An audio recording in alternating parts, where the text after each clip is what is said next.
Good morning and welcome to the 14th meeting of the Health and Sport Committee. I would ask everyone in the room to ensure their mobile phones are on silent. It's acceptable to use mobile devices for social media, but please don't take photographs or record any proceedings. Agenda item 1 is a decision on taking business in private. Today's decision is whether we should consider our approach to legislative consent motions in private, and at this and future meetings it's normal practice to consider approach papers in private. Are we agreed? Thank you. The second item on the agenda is 2 evidence sessions on obesity. What we'll do is I'll introduce myself first, and then we'll go around the table very briefly to introduce ourselves, and then we'll crack on. So I'm Neil Finlay.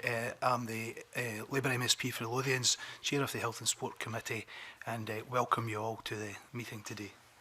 I'm Lorraine Tulloch. I'm the Programme Lead from Obesity Action Scotland. I'm Claire Hockey. I'm Deputy Convener of the Committee and the MSP for Rutherglen. I'm Tom Arthur. I'm the MSP for Renfrewshire South. I'm Nanette Nutri. I'm Professor of Physical Activity for Health at the University of Edinburgh, and I lead our research centre there. Miles Briggs. I'm Conservative MSP for Lothian Region. Ian Findlay. I'm the Chief Officer of Paths for All. Claire Hislop, I'm Organisational Lead for Diet and Obesity Prevention at NHS Health Scotland. Good morning, my name is Alex Cole-Hamilton. I am the Liberal Democrat MSP for Edinburgh Western, and my party's health spokesperson. Alison Johnston, MSP for Lothian. I'm Linda Balder, Chair in Behavioural Research for Cancer Prevention at Cancer Research UK and the University of Stirling. Richard Lyle, MSP for Uddingston and Bellshill. Good morning, I'm Celia Nisens from Nourish Scotland. Morning, Marie Todd, Highlands and Islands MSP. Good morning, my name is Joyce Thompson. I'm here on behalf of the British Dietetic Association.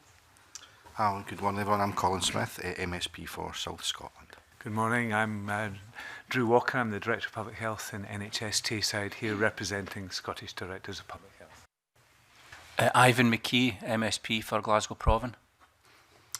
Okay, thank you all very much for that. Donald Cameron will likely be late. I think his plane is stuck on the tarmac at Stornoway or somewhere like that, so hopefully he will join us in a wee while. Okay, we're just going to begin. Alison, would you like to begin? Yes, thank you, Convener. I would like to ask those experts who've joined us this morning why it is the case that Scotland has the worst weight outcomes of all the UK nations and amongst the worst of any OECD nation. And that being the case, given the potential that action in this agenda has to transform lives for the better and save the NHS a great deal of resource, why is this not a national priority? Thank you. And okay, who'd like to begin? Linda? I think we've seen some fundamental changes in our environment in recent decades. I mean, the Scottish Parliament has been very courageous on tobacco and alcohol, and the changes that we've seen, particularly in smoking, didn't happen because people decided not to smoke. They happened because we changed the environment and the opportunities that people had to make healthier choices. And I think what we've seen in Scotland in recent decades is that we have very available, very cheap foods that are high salt and sugar and fat, that people find they can afford, and we don't have the diet that we should for our children. And in addition, obviously, we have seen, have not seen an increase in physical activity, and we don't have an active society. And Cancer Research UK is hugely concerned about this. I think it is our biggest, probably our biggest future public health challenge. It's the biggest preventable cause of cancer after smoking. For people who don't smoke, it is the single biggest preventable cause. And I do think it's a public health crisis. And unless we take action, our modelling shows that we will have almost 700,000 additional cases of preventable cancers in the UK over the next 20 years. Thank you. Is it? You said it was a future challenge, is it not a present challenge? I think what I would like to argue, and I'm sure my colleagues in the room would agree, is that we need a comprehensive strategy that's a long-term strategy. I don't think you can change this overnight.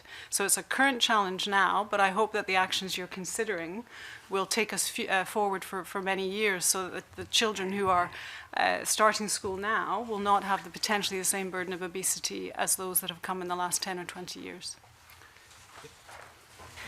Yeah, I would echo what Linda has said. We know Scotland has some of the worst statistics, but we're not alone in the world in facing this challenge. There are a lot of other countries facing the challenge as well, so it's not just unique to us. But we know from the evidence, Food Standards Scotland have published evidence over the last few years that have shown that our poor diet has been ingrained. I mean, it's 15 years of missing dietary goals, so it's been over decades that this has been happening. And it's again about the same things that Linda was outlining, the environment around the diet and physical activity that people are taking, and that has the physical activity levels and a poor diet are the causes for it. And again, this is we have policies on this, but we need to move further with the kind of fiscal and regulatory measures. There's been action that has been taken over a number of years, but we feel, Obesity Action Scotland certainly firmly believe that now is the time for more of the kind of fiscal and regulatory measures that are needed to tackle the poor diet that Scotland faces, and we need to take action to change the food environment. So the healthy choice is the easiest choice for the consumer, and we need action at retail and out-of-home sector level to see that change. Ian? Yeah, I think one of the reasons for the statistics you mentioned is that 40% of adults do not meet the physical activity guidelines in Scotland. And we believe that physical activity has a very important role to play in helping to prevent obesity, as well as a complementary role in addressing it. I think we've done extremely well over the last 50, 60 years in designing physical activity out of our lifestyles and having much more sedentary lifestyles. And I think we need to look at mechanisms for trying to incorporate physical activity more into our everyday lives, whether that be for leisure or for everyday short journeys. As to why it's not a priority, that's a mystery to me as well. Because it represents such fantastic value for money. I mean, we are really talking about prevention here, curing the cause rather than treating the symptoms, and spending a little now on physical activity and tackling obesity will save the nation a lot of money. A recent report by NHS Health Scotland calculated that physical inactivity cost the Scottish Health Service £94 million per annum.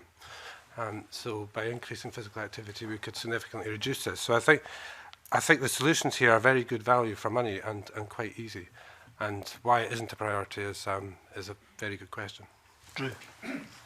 Okay, I just wanted to pick up on what Lorraine was saying about the healthy choice being the easy choice. At the moment, the unhealthy choice is the easy choice. There's a bit of jargon we use. We talk about an obesogenic environment, an environment where it makes it very easy to overconsume calories and to take too little physical exercise.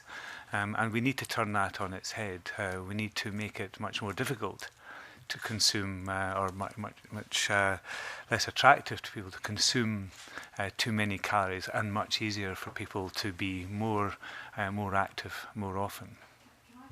Convener, you know, Scotland's record in this area is worse than comparable UK nations. I mean, is our environment here particularly obesogenic? Because the report last week suggested actually we had a pretty good environment for physical activity, yet we're still not engaging. And, you know, is this proliferation of easily accessible junk food, is it, you know, is there more of it here? So 40% of foods in the UK are bought on promotion, and that is the highest rate of any nation in Europe. So if we just start with the sales environment, there are very clear indicators that some of the options that people have available to them are driving them in the wrong direction. So that's just one example, but there are probably specific other examples where Scotland, because of some of the drivers, is worse than other European nations. Celia? I agree very much with what Lauren and Drew said. I think the reason why in Scotland the issue is so bad is because of a combination of three very important factors. One being inequalities and a quite high level of poverty in the UK as a whole, but also in Scotland. And it is proven that people on low incomes and with very small budgets for food will prioritize calories over nutrients. And the excessive amount of calories that we eat is what is making us fat. So that's one reason, and obesity is a social issue, so we need to look at it as this.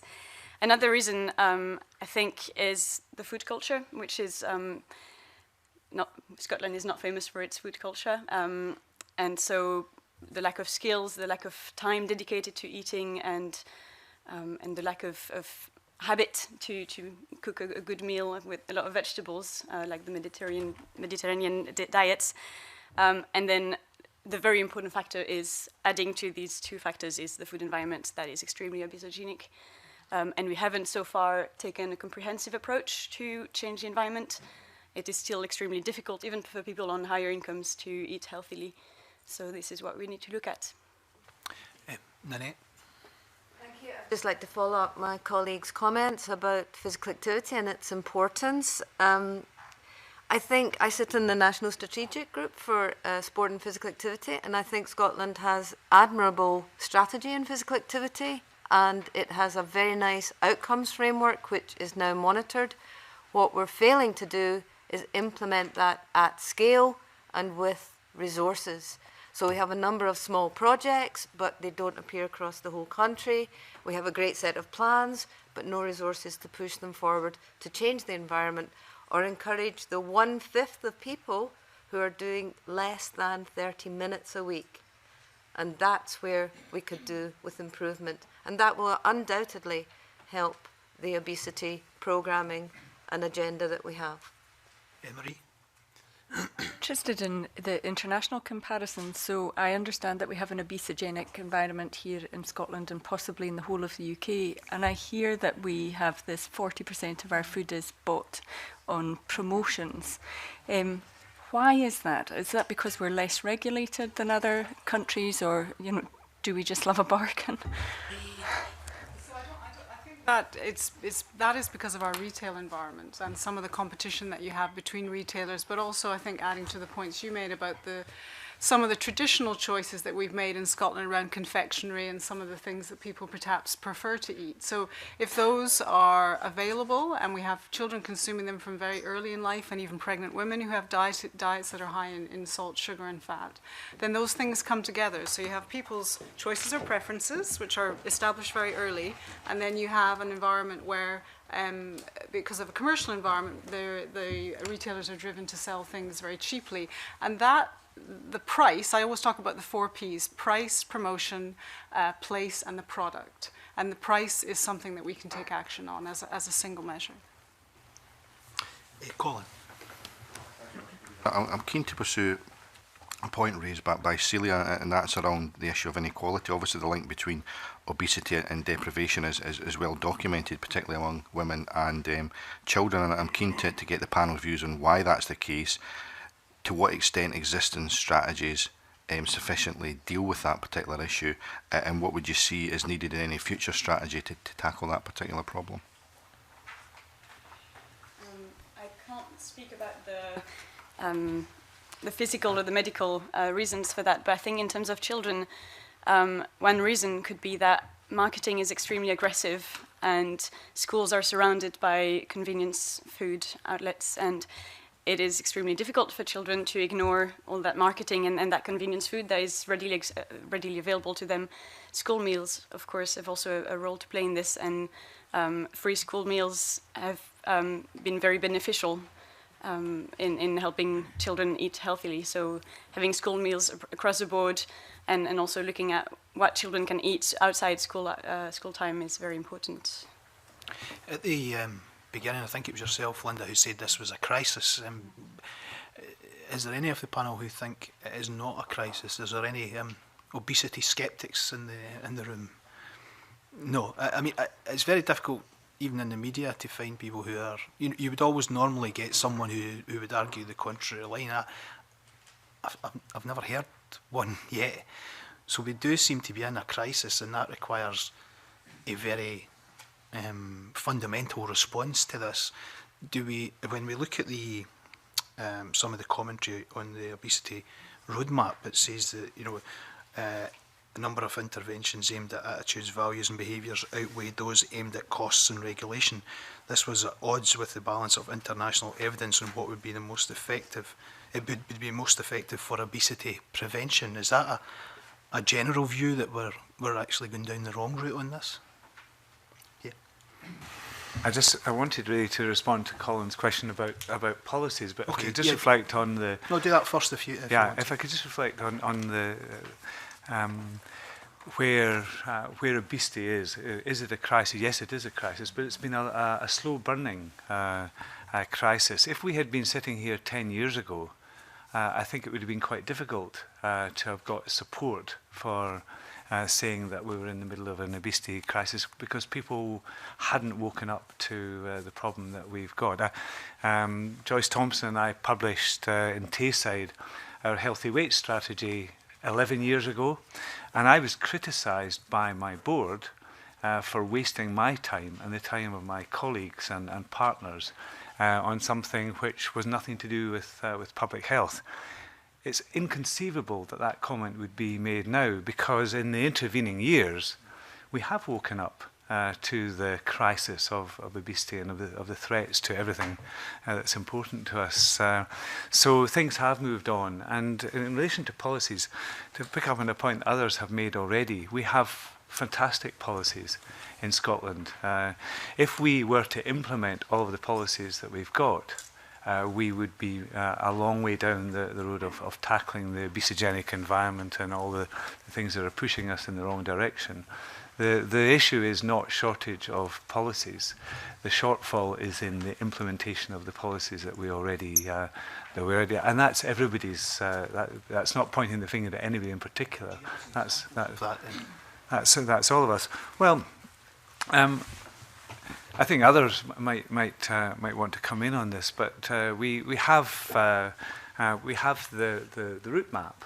It's got a whole range of things that need to be done. Some things have been done, but a point was being made, things not being done at scale. So there are lots of good initiatives being taken all across Scotland, but the successful things are not necessarily being scaled up. They're not necessarily being adopted by everybody with the level of investment required right across the country. And there's lots and lots of examples of that, but other colleagues might want to give more detailed examples of that. What I would say is, and that's responding to a few of the things that have been raised, the review that looked at the obesity route map, and that was a statement that was in our evidence that we submitted, the statement that you read out, Convener. It looked at it and it said that the number of interventions did look at attitudes, values and behaviours. And what I think we found is, similar to what Drew said, is the awareness of this issue has grown substantially over the last decade. And I think that has probably partly had an input to the inequalities changes that we've seen, because we know that the least deprived people will respond to those messages. They'll respond to the health messages that they hear, and they'll do something about it. So that may have been what has widened the gap. But we need to think about other ways of addressing it to make it fair across the board and to help the most deprived people in society. So I wanted to highlight that.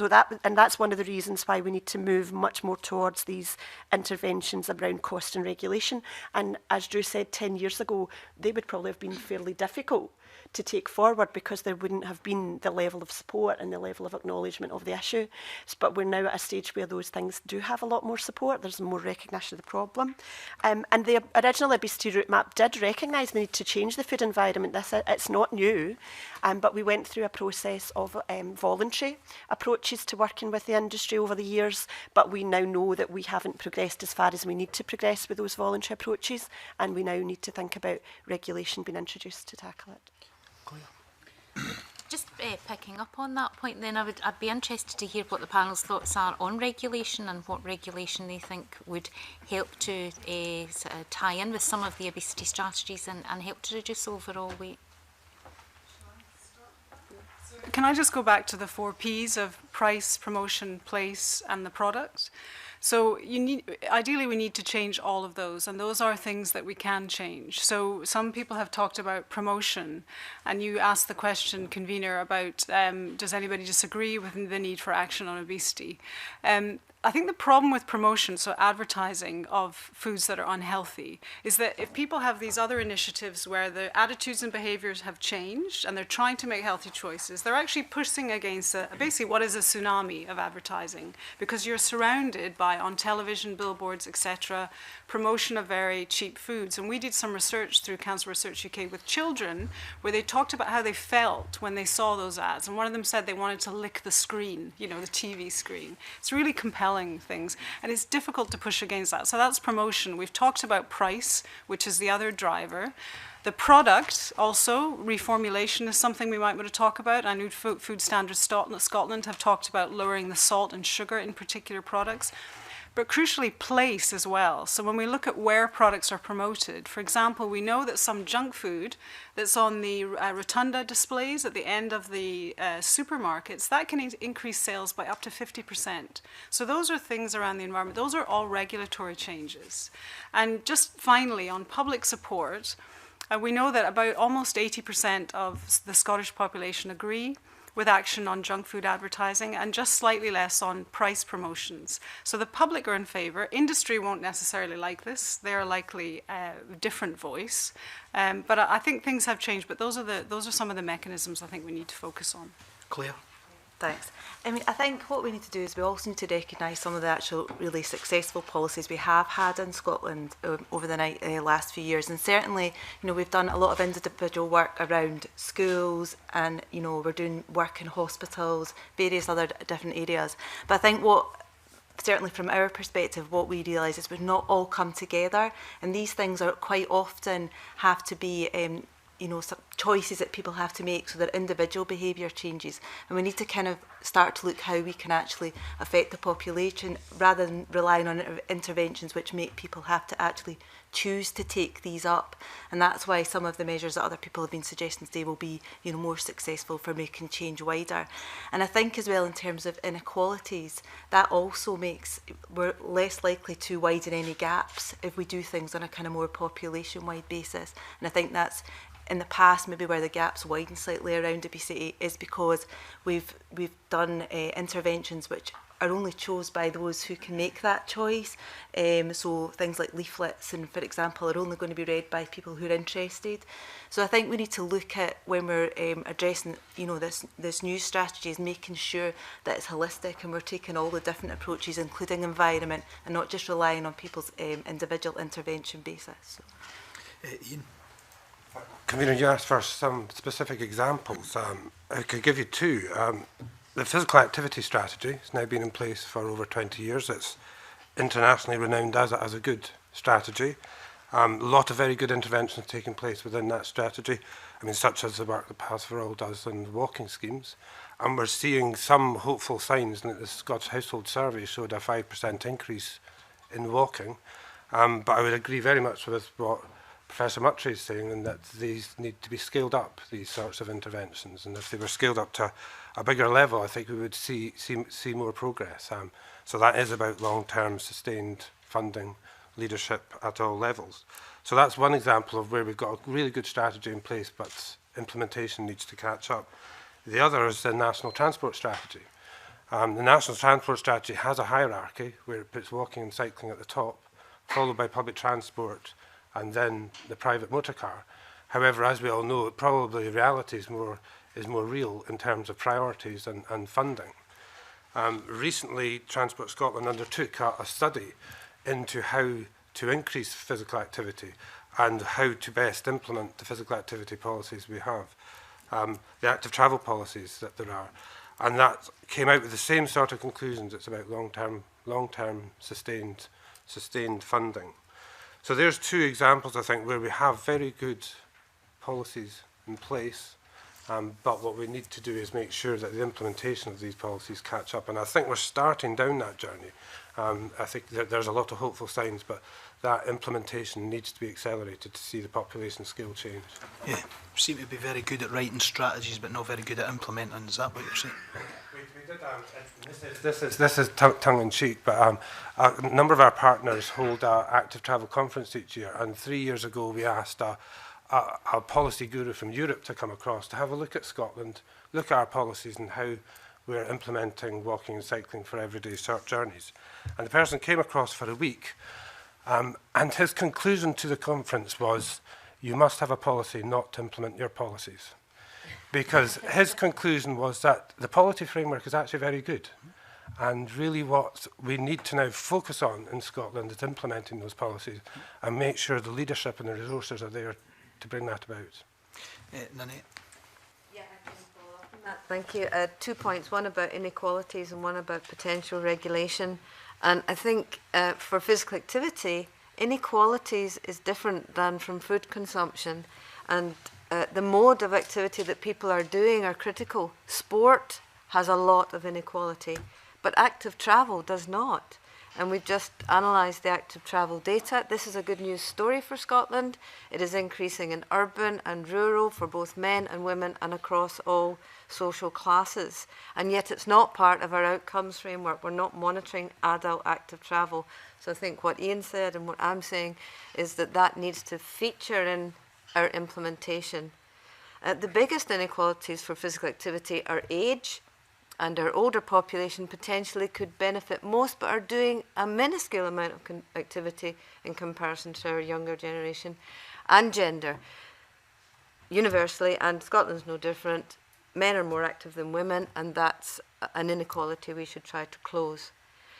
In terms of regulation, I think there are tough choices. It's not easy to find a regulatory mechanism to increase activity, but it might be around active travel, and these are tough political decisions, such as restricting car access to town centres, pedestrianisation, increasing car parking charges, difficult political and unpopular decisions to make. But these sort of things we've seen from our European counterparts, where cycling is so much the norm that car usage is going down. In Denmark, for example, these are decisions that will help create a more active environment, a less obesogenic environment. Ivan. Thanks, Convener. Yeah, there was a couple of things I wanted to just explore around about some data points. Although I'm tempted to come back and talk about the issues you've just raised there in respect to the planning system, because I think there's an issue there, and I'll maybe get onto that if I've got time. So it was first of all just to talk about the trends in terms of where we are, and if you look at the data that's there in the health survey, you kind of see in terms of obesity, you see and overweight statistics, you see a rise through the 90s and early part of the 2000s, and then for the last number of years it seems to kind of flatten off. So I suppose it was just to explore that. Is that the reality, or is it, and is that a consequence of policy changes, or is that just a natural phenomena that it couldn't continue to rise at that rate forever? And the second issue I wanted to maybe try and explore is around about the cost implications of that. And I know there's been one or two numbers put out this morning. I know you were also talking about the impact on cancer. So I'd really like to understand the implication of that now and in the future in a kind of macro sense. Because if you look at the health service in Scotland spends about 13 billion, right? And if we continue doing what we're doing, how much of an impact does would increasing obesity have on those kind of numbers at that kind of big scale? And I'm assuming somebody's done the analysis between your typical average weight person, how much they cost the health service, and your typical obese person, how much they cost the health service over a period of time to be able to factor that out. So I don't know if anyone's got any kind of comments in those areas. Data. I'm sure other colleagues can talk about other conditions. I mean, I mentioned the modelling we've done around the almost 700,000 additional cancer cases. If we had a 1% reduction in obesity each year in the UK, there would be about 40,000 fewer cases of cancer each year. And we know that would probably save around 40 million to the NHS. So there is modelling that has been done around that across the UK, so you can divide that by a factor. So those modelling figures have done for the UK. So we are very clear on the cost savings we could take. Just on your first question about the trends, I don't think we should be complacent. I think it's encouraging. I mean, there are issues with the data, particularly some of the issues around underreporting in some of the surveys, where we see in terms of calorie consumption, there's clearly underreporting. And then when we look at sales, we see there's a big gap. So people are not necessarily feeling comfortable about reporting what they consume. But I think we still have record levels. So even though we've seen a slight leveling off, which is particularly positive in some groups, I think we need to recognise that those are still historically high levels compared to other countries, and we know what the cost implications are. So I suppose the question is that a result of policy, or is that a natural phenomena? Because if it's a result of policy, then clearly we've started to do something Well, I think in we the right have direction. seen, I mean, I thought Ian and Annette's comments were very helpful around some of the fact that we have had these strategies and there have been some very positive examples, but it's not on the scale that we need to see it. I think that's the take-home message. Yeah.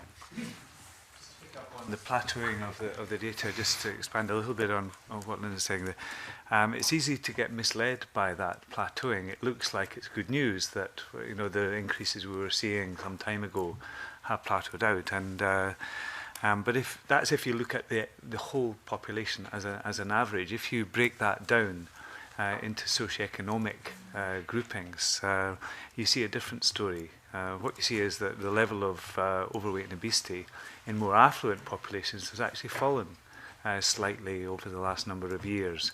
Conversely, the number of people who are overweight and obese in our poorer populations, and this is adults and children, has actually increased slightly. So any complacency, that should wipe that away straight away, because we know that that is a significant contributor to the widening health inequalities that we see around us. So let's not be fooled by the average. We need to look at within that average and what it's telling us about different groups. Joyce? I would just certainly echo that was the point that I wanted to make as well, and also to highlight in terms of the surveillance data that we have the Child Health Surveillance Programme, so at school entry, so we have data on BMI in children, and thereafter we've got the Scottish Health Survey. So it would be very, very helpful if we had more consistent surveillance, for example, at secondary school entry as well. So I think we're limited from that perspective. As I say, Drew, I think you're absolutely right in terms of the difference in inequalities, which is particularly specific to children and women. But I wonder if I could also just add into that, and I completely agree with all of the comments made by colleagues, and it's highlighting, one, this is a complex issue, and two, we are talking about physical activity, sedentary behaviour and diet, but we frequently talk about it in this country without actually necessarily associating it with the situation of obesity. And this is particularly true for children, but also adults as well, in that we don't recognise ourselves as being overweight or obese. We don't recognise our children as being overweight or obese. And that tells me two things. One, most definitely we need to address the prevention side, which includes legislation, but we can't ignore the fact that a significant proportion of our population already suffer from the condition. Therefore, we need to support these individuals as well. On the point of monitoring weight through like child's school career, does everybody agree that we should be doing that more? Yeah. Yeah, I think particularly in year 6, where, I mean, in England there is that routine weighing at that point as well, and I think that's the point you're making about secondary school entry. So fantastic that we're doing it when children start school, but let's do it a little bit further up the educational pathway as well, so we've got more data points and we can be more confident about the monitoring. Okay. Celia. A comment to make on the previous question, okay. So I'll just go back. On the question of regulation, I think one of the reasons why we haven't really made much progress so far is that we've been looking in silos and looking specifically at changing people's behaviours without changing the wider environment. And I think a framework that could be used to guide policy on this, and that is being used already by the Scottish Government on climate change, is the ISM framework. I don't know if people here are familiar with this framework. It's the individual, social, material framework that sees that individuals are part of a social context, which is itself part of the material context, and you cannot change individual behavior without changing the bigger context in which they are integrated. And I think looking at obesity with this lens would really help regulation and policy actions. Okay. Marie, on your point you wanted to make that you raised before the meeting. Food promotions, I think. Oh yeah, the food promotions. But it's just, I mean, I am struggling to understand why our commercial environment is so significantly different from the rest of Europe. So I understand that it is much more competitive. But is there more regulation in other parts of the world, or you know, what is it that makes it so attractive for UK population to buy on promotion. Do you want to comment on that, Lorraine, some of the analysis that's been done? Yeah, it's something that's still being looked at, and we're still trying to get a good international feel for it. I think it's less about the level of regulation and more about culture and the food culture that exists in other countries around how they eat and what they eat. And but we are looking at, as far as we can, for examples around the world, and we're seeing some countries that are bringing in other regulatory measures. And I mean, you all know the examples from Mexico about the sugar tax and Chile about advertising. But in terms of other European countries, it seems to be more of a cultural issue than regulation. Anybody else on that issue? Giving us a little bit more information about the Mexican sugar tax, because would anybody else be interested in it? We didn't get that in the submission. Lorraine and I agree on almost all of this. There are some good examples from other countries on action on price, and I would recommend to you the Nourishing Framework, which has been established by the World Cancer Research Fund, where they have a database that looks at what all countries are doing on food promotions and other food action on healthy diets, and there's some useful comparators there. But just on Mexico, so they introduced a 10% levy, a tax on sugary drinks, which resulted in a 10% consumption over the period they were monitoring it. Interestingly as well, the intention of the revenue from the tax was that it would go back into public health, particularly providing cleaner water in schools and other measures that communities could use. So that's a really good... There has been criticism from commercial partners of that policy and the interpretation of the data, and this always happens in all areas of public health. But we can be relatively confident about the Mexican data that they have seen that 10% reduction. They had some of the highest levels of carbonated sugary drink consumption in the world, but unfortunately we've got very high levels here as well. So it's an interesting example. Just to add to that, yeah, the Mexico is a good example, and we've seen the consumption go down, and we've seen that sustained. There's now some evidence from the year 2 of the tax, and it's sustained the fall in consumption. And yeah, the interesting aspect that Linda highlighted was the reinvestment and provision of water, which was a popular part of that tax. Alex. I've been really struck by the 4 Ps that we've heard about today, and I'd like to focus on 2 of them related to this discussion we've just had on promotion as well. But first, in terms of place, I think that we've discussed availability and access to healthier options, and I reflect on the fact that, you know, I did some youth work in some deprived areas of Glasgow, and we were talking about nutritional eating with the young people we were working with, and then, you know, it was falling on deaf ears because actually there wasn't an outlet, a retail outlet within their roaming area which actually stocked any of the healthy ingredients that we were talking about. But it's on the promotion and particularly targeting of advertising at children that I'd like to get the panel's reflections on. Often struck as a parent trying to buy healthily for my kids, but I find myself being duped into buying things which have no added sugar, but then you see the sugar content and it's astronomical, or the things which talk about calories which vary calorie per 100 grams or per half portion or whatever, and that you actually have to really interrogate the back of the label to work out how many calories you're giving your kids, because that changes from product to product. And also those products which talk about being one of your 5 a day, which I absolutely took as gospel until I saw a programme to say that actually there's a lot of producers kind of nefariously swinging the lead on that. I just wonder if you can talk specifically about the impact of advertising on children and how we better educate parents to buy better for their kids. Thanks. I don't want to dominate at all, but if I just give you the example of one experiment that was done in Liverpool. So these were kids who were invited in, and they were shown TV ads, and some of them were shown adverts for toys, and the others were shown adverts for junk food. And then after that, they were allowed to go and have lunch in a room with a buffet, and it was monitored how much they ate. And the children who'd been exposed to the junk food adverts ate significantly more at that lunchtime than those who'd seen the toy adverts, and those levels of consumption were higher in the kids who were already overweight or obese. So that's just one example of promotion.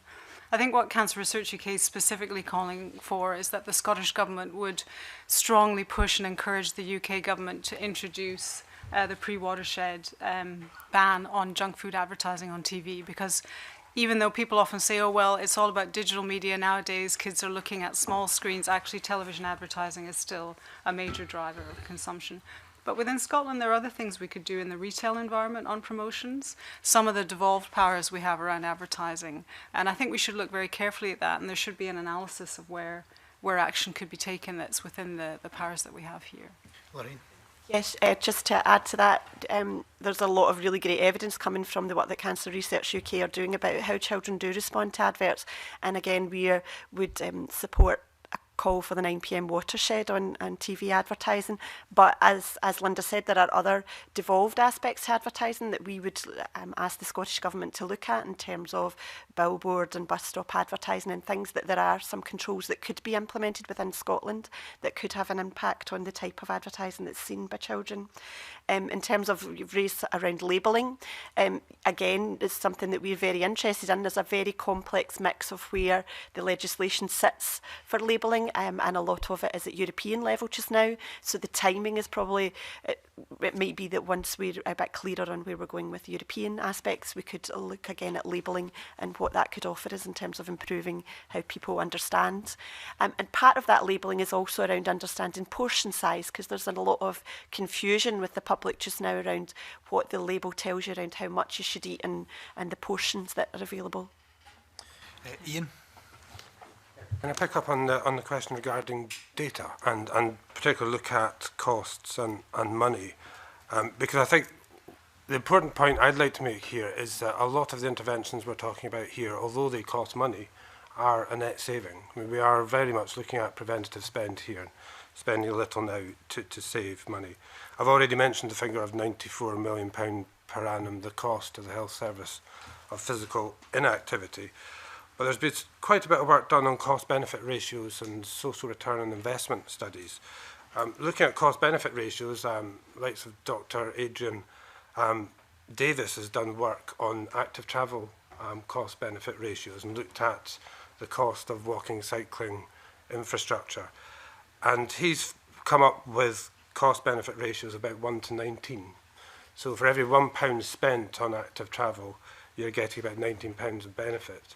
He compared that with road infrastructure, and I'm not against roads and against cars, they are important, but if you compare that with road infrastructure, if a roads development gets a 1 to 2 cost-benefit ratio, then it's considered to be a really good piece of road infrastructure.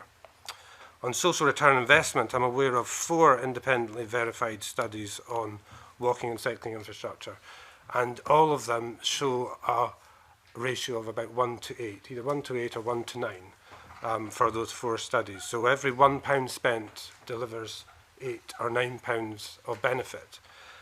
And the top benefits in all of those 4 are health benefits. So it's physical activity, tackling obesity and the likes.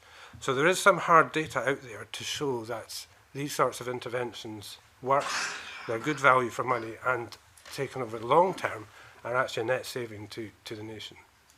This the strategic plan for this committee highlights preventative spend, health inequality and cost effectiveness has been our priorities, and all of that would seem to hit very squarely with this issue. But my issue is that a number of the things that people have mentioned round the table, like sport, particularly local sport or activity, local travel, active travel, things like older people's clubs, walking groups, all of these are funded by local authorities or were in the past. And if we are to address this, how on earth can we address this in a preventative way, tackling health inequality and getting value for money, if local government is going under the pressure that it is financially at the moment? Is it possible with the current policy agenda in terms of the finances of local government that we can address this? Yeah, Drew. So the public sector, more widely, needs to be playing as full a role as it can. The very least we should expect is that the public sector doesn't add to the existing problem, and I wonder whether that is the situation at the moment. If we think about the hospitals within the NHS, for example, we shouldn't be expecting people who are attending health facilities to be experiencing an obesogenic environment but that's exactly what they do experience in far too many hospitals in Scotland. One of the first things you do when you go through the main door is you come across a commercial outlet which is marketing very heavily energy dense food. When you go into staff canteens, the choices, the food choices, are too often again high calorie, low nutritional value foods. So just with it, I don't want to say too much about the local authority because I don't have so much knowledge about that, but at least within the NHS we should be expecting the NHS to play a full role in not at least promoting obesity in the way that it currently does. Celia? On the point of cost effectiveness, well, regulation is quite cheap, I guess. It needs to be done well.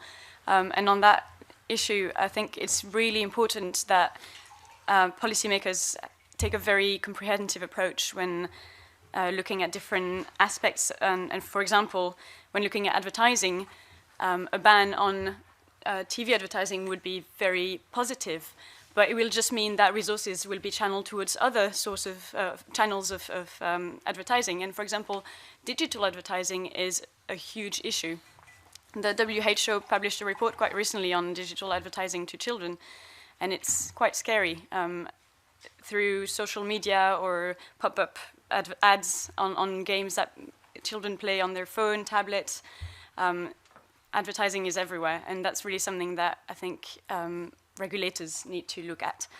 And I've got another point on the sugar tax as well.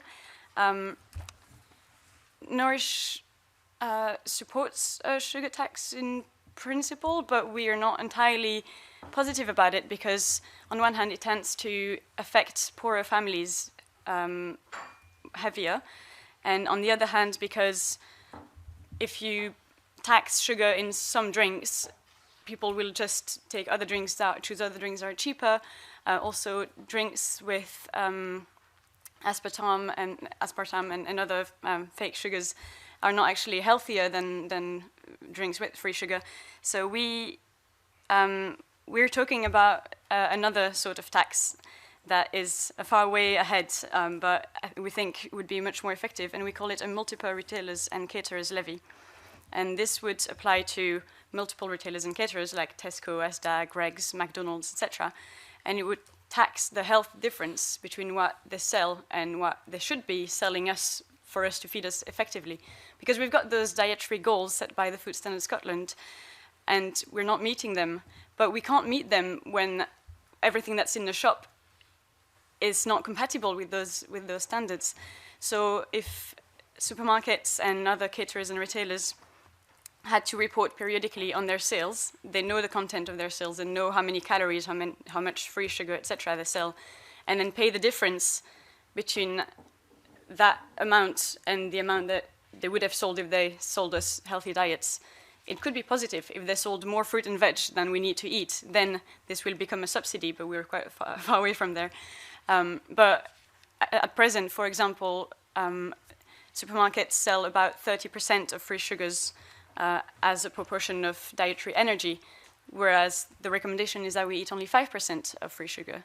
So that difference would then, a levy would be applied to this difference, and that would really incentivize supermarkets and other caterers and retailers to look at how they market their food, look at reformulation, what are they selling us so that they'll have to pay less of that tax. And we think that would be a really more comprehensive approach, and then that money from this measure could be used to fund fruit and veg vouchers or the Healthy Start campaign or other such public health measures. Yes, thank you. I probably would like to follow on from Celia's points there. I mean, it seems to me that we have two food cultures in Scotland because we export some very high quality food, seafood and meats and so on, that many people in Scotland, well, can't afford and never eat, and because of our food culture don't understand how we might best prepare it and so on. And I think, you know, Joyce made the point, I think, most adults, I think 3/4 of adults believe that their diet is healthy, but if 2/3 of us are overweight, then there's clearly a misunderstanding there. And I get the impression from the evidence too that there's an understanding that reliance on individual behaviour change here won't suffice, that we need this societal shift. The Green Party manifesto did propose a levy on retailers and caterers, and I'd be interested to hear from the panel their views on that. I understand that the sugar tax has success, but I do believe too there are concerns about a potentially regressive nature and the impact on those on lower incomes. So I suppose it's about the fact that, yeah, private companies are benefiting from the sale of this very unhealthy, potentially addictive food, but the public purse is picking up the health bill at the end of the day and also impacting on people's quality of life. The other thing that I think we could be doing, look at our high streets. You know, I think we do need to be discussing where we're buying our food and what we're buying, because there has been an impact on the number of small independent retailers where you can go, get great advice, buy that fresh food and understand what to do with it. So I'd just like to understand, you know, from experts what they think about the impact supermarkets have had on this agenda. Yep, Claire. I think we've been doing quite a lot of work in Scotland and looking at retail outlets, and we have obviously Supporting Healthy Choices, which is our kind of voluntary framework. And we've been doing things on a smaller scale through the Scottish Grocers Federation Healthy Living Programme, where we actually go into retailers and encourage them to provide fruit. We do work in hospital settings, so recently we've just introduced that all hospital retailers are actually having 50% of all their food on offer will be healthier options. But again, it's about setting that example, and we're not doing this across the board, so we need to look how we can scale these things up to actually have much more of an impact more broadly on the population. And I think that's where working with bigger retailers on price, promotion, positioning even, you know, where the products are positioned, how they advertise, you know, if they're using different mediums to attract a certain audience in, and actually looking how we can change that balance. And that's what we need to do now to move it up to the next step. So we have got successful. I think there's now over half the convenience retailers in Scotland are within the Healthy Living programme, but we're still not seeing changes to the obesity level. So we need to take it to the next level and making it much more across the board to have an impact. Ivan. Oh no, sorry, I was going to come back to you, Ivan. I'll come back to you after we do this. Yeah, sorry. I think it's just important to remember that there is no single intervention that is going to solve the obesity crisis that we face. It's going to take a whole package of measures. The McKinsey Institute did a report quite recently and looked at a whole broad range of interventions, and nearly all of them were labelled as cost effective in terms of making a difference. And I think that's something we need to always remember and come back to. So there are individual things we can talk about, the sugar tax, retailers levy, there's all sorts of individual examples, and we need to look at the evidence behind all those individual examples, but we need a whole package of them. And the Public Health England evidence that came out recently did a very thorough review of the evidence around what ones would be most effective, and they put up their price promotions and advertising and marketing. So we really need to look at them and think about that evidence that already is out there when putting together a whole package of things. Joyce.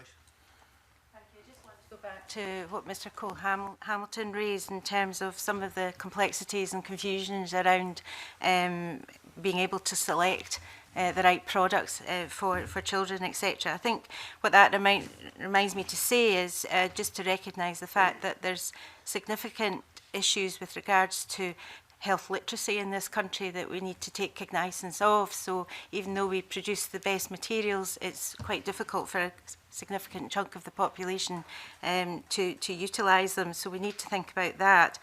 Added to that, though, undoubtedly, under the guidance of the Scottish Government, we do have, for example, the Maternal and Infant Nutrition Framework. We've got various policy in relation to education. And granted, I work in a very practical arena and therefore recognise how these have been very helpful in helping us to help the different populations in terms of some of the practical support that's needed in order to make those choices. And from the perspective of some of the information that comes through from a nutrition and dietary perspective, it is important clearly that the key messages are current and correct and also consistent. And sometimes if the knowledge and understanding about food and nutrition across the piece doesn't reflect that, that's when it can cause lots of mixed messages. The second point, I just want to go back to Convener. You made some reference to the financial situation that we're in, particularly with regards to local authority and some of the decisions that they're having to make. And again, what that in my head points us towards is what else perhaps is possible out in our communities. So, for example, we have work underway locally where we are working with a small two parts of the community within Dundee in order to co-produce some preventative actions around the obesity agenda. Undoubtedly, I'm representing the British Dietetic Association. Dietitians most definitely are registered personnel with a nutrition background, and many are considered experts in the field of obesity prevention and treatment. But we also recognise that some of these interventions are perfectly possibly able to be delivered by volunteers or other individuals within the community with our guidance. So I think that perhaps provides us with opportunity which is yet to be realised,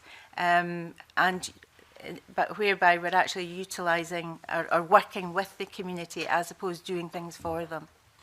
That's fair enough, but if at the same time active travel's reducing, if at the same time as fresh fruit and veg co-ops are closing and all of that goes on, then we're really we're scratching at a very tiny part of that. Not that we shouldn't do it, but to put that into perspective in the bigger picture, I think is very concerning when we see all the rest of what's going on. Linda, then Alex. A point about cost effectiveness, something we haven't touched on, which I hope the committee will note, and I know it's in some of our statements, is around the importance of primary care. So I think you made a very good point around interventions that can happen in the community. But of course in Scotland we've had an ABI programme around alcohol delivered by GPs and others, which has had some success. We now have a very good randomised control trial that shows the benefits of brief advice for weight loss delivered by GPs, where people who were randomised to receive the intervention lost double the weight of those in the control group. And we've done that for smoking. We know we can do it for alcohol, but we are nowhere near doing it for weight in primary care. And we know those interventions are really highly cost effective.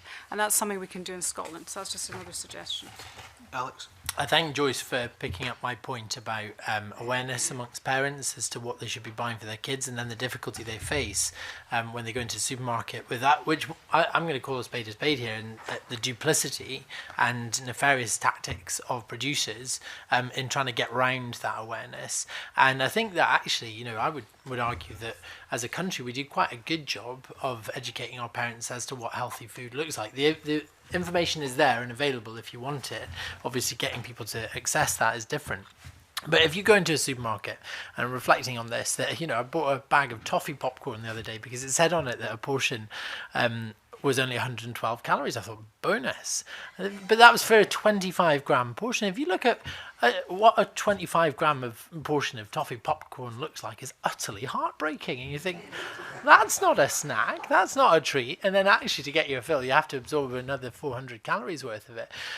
But that's the thing. I think that, you know, we have to box clever with the producers. They have a responsibility. When I went into Sainsbury's to buy a banana, and the frequent items section only had cakes, buns and chocolate confectionery on it, and I tweeted them and I said, maybe it would be cool to start a trend here, Sainsbury's.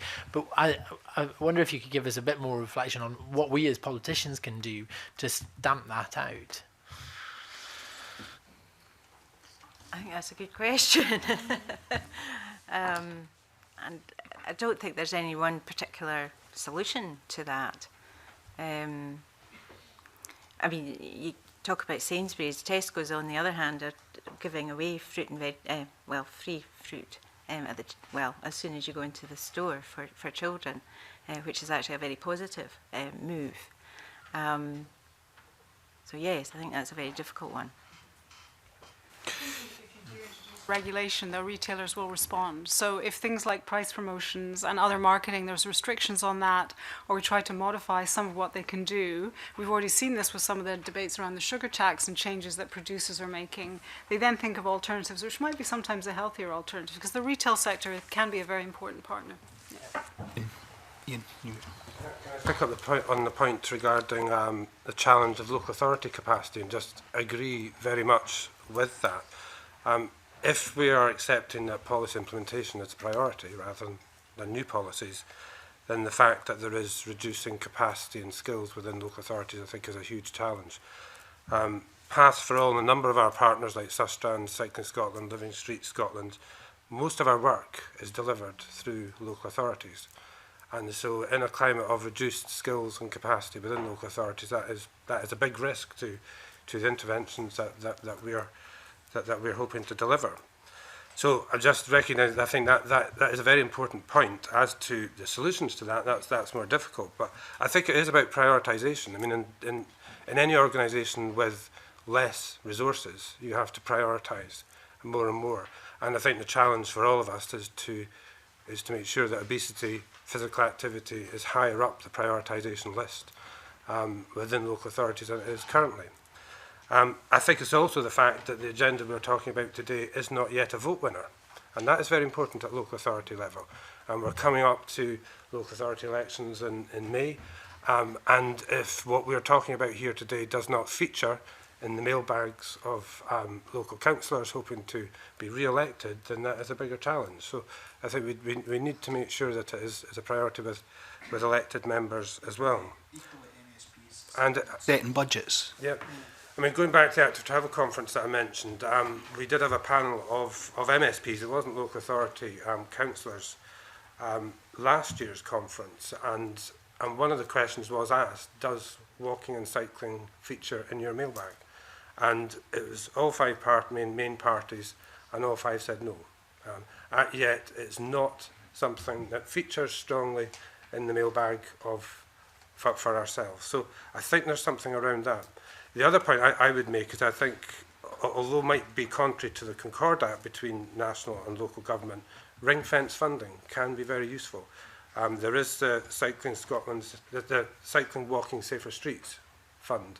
That is incredibly useful in this time of limited capacity within local authorities, because that money has to be spent on walking and cycling. So I think finding a way of ring-fencing funds rather than ring-fence funds is something that could help. Ivan.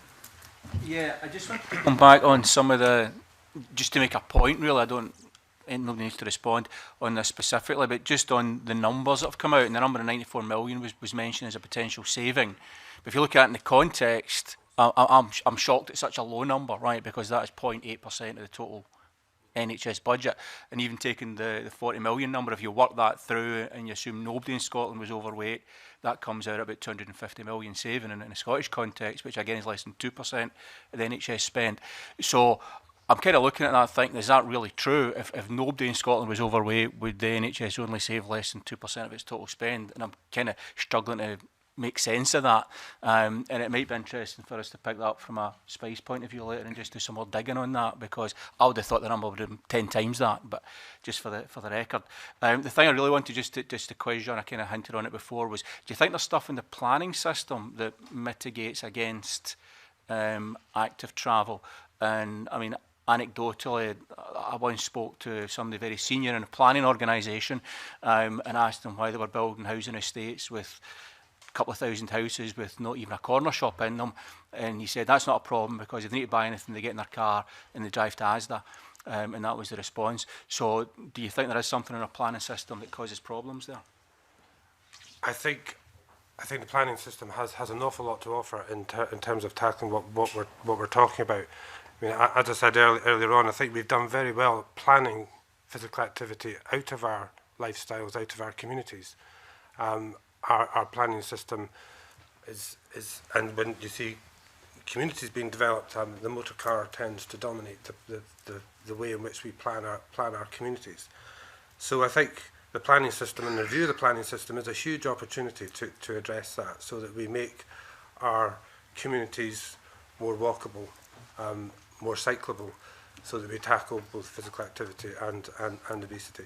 It's also worth bearing in mind, we did some work as the Active Travel Alliance, 50% of the population either doesn't have a driving licence or access to a car.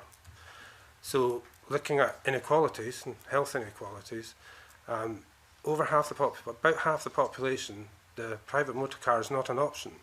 So if we are planning the way we travel, the way we design our communities around the motor car, then we are instantly excluding about half the population.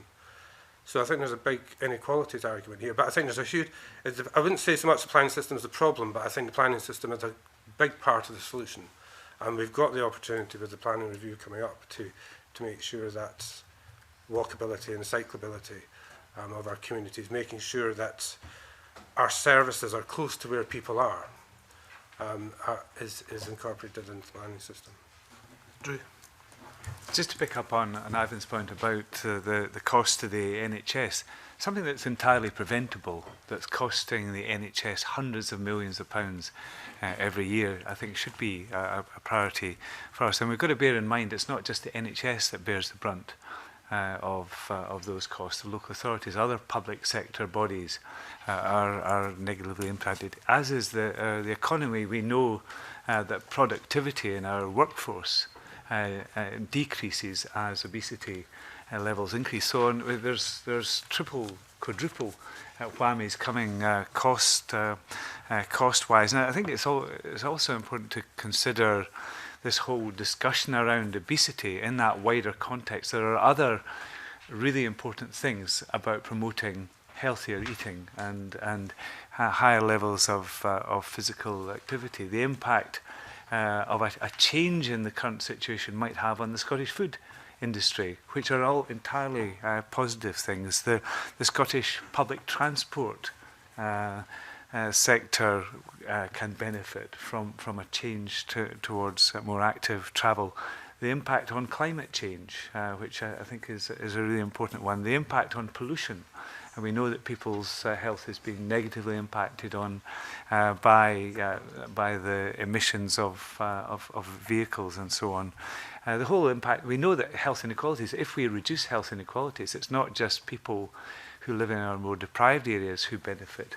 The whole of our society benefits from having a smaller gap between the rich and poor. So there's win-win-wins all over the place, not just in relation to obesity, but in relation to our entire Scottish social and commercial economy. Thank you, Karina. From what we've heard this morning, I think it sounds like you're in agreement that there is a lot of good policy there. It's not just being implemented on the ground. And so I specifically wanted to ask the panel around this cross-portfolio approach, because we found last week when we were looking at mental health strategy, almost the Education Committee of this Parliament should have been pursuing a similar inquiry as we're doing. So to what extent do you think when policy is produced, it's then not being picked up by schools and not rolled out? And I think that's where we all have really good examples of walking buses and the Daily Mile, things like that in schools, but it's very few schools who are actually delivering these. So where do you think the problem is as a panel to actually making these policies be implemented?